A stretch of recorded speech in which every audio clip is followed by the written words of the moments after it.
Hello friends, forget about the second wave. आज जिस topic के बारे में हम बात करेंगे वो है third wave of corona virus, जो इंडिया में डेफिनेटली आने वाली है। कब आएगी, कौन से स्केल पे आएगी, ये कोई नहीं जानता, ऐसा डॉक्टर के विजय राघवन का कहना है।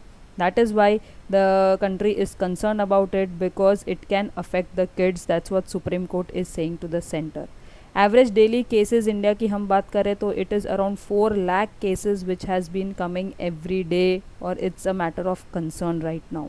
इट्स बिकॉज वायरस ने डबल म्यूटेट कर दिया है। यूके का था B117 बट इंडिया का है B1617, जो बहुत तेज़ी रफ्तार से फैल रहा है और लोगों के अंदर आ रहा है। And it is not only affected senior citizens but young adults as well as kids are also suffering from this virus, simply because mutation हो चुका है। बट म्यूटेशन के अलावा मैं बोलूँगी कि सोशल डिस्टेंसिंग नॉर्म हमने प्रैक्टिस नहीं किए, मास्क पहनना हमने ज़रूरी नहीं समझा। जब लास्ट ईयर सितंबर में पीक ख़त्म हुए तब लोगों ने अननेसेसरी बाहर आना शुरू कर दिया, 2 गज की दूरी मेंटेन नहीं की, और सैनिटाइजेशन तो कम्प्लीटली हम भूल चुके थे। Right now the status is that Maharashtra is the worst affected state and it has around 48 lakh cases of corona, out of which 41 lakh has been recovered, but 72,000 लोग ने अपनी जान गंवाई, ये भी हमें भूलना नहीं चाहिए। World is concerned because India becomes the second largest country with corona affected patients। इसीलिए जो डेली रिकॉर्ड है कोरोना वायरस के वो इस तरह से बढ़े जा रहे हैं that doctors are now concern about the supply of medicine and the supply of oxygen. 16.92% मतलब 17% एक्टिव केसेस अभी भी इंडिया में मौजूद है। बट क्या वैक्सीन ही एक रीज़न है?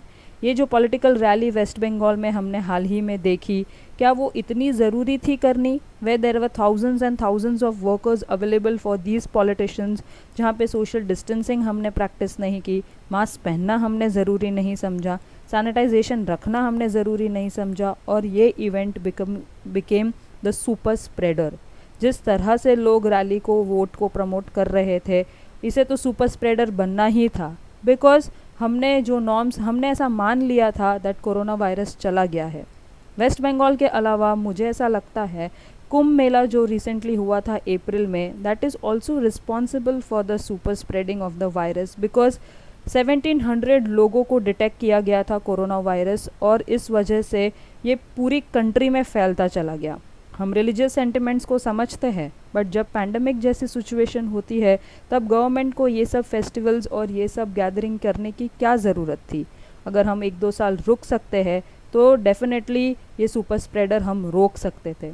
अब भी कोविड-19 की सिचुएशन इस तरह की हो चुकी है दैट गवर्नमेंट को सिटीजन्स की हेल्प करनी है, whether it is India, whether it is USA और whether it is Brazil.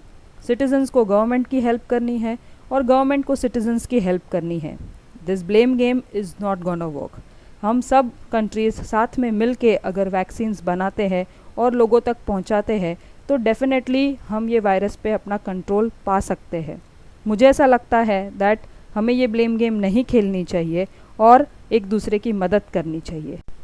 Let me know in the comment box below what do you think about the video which I have made.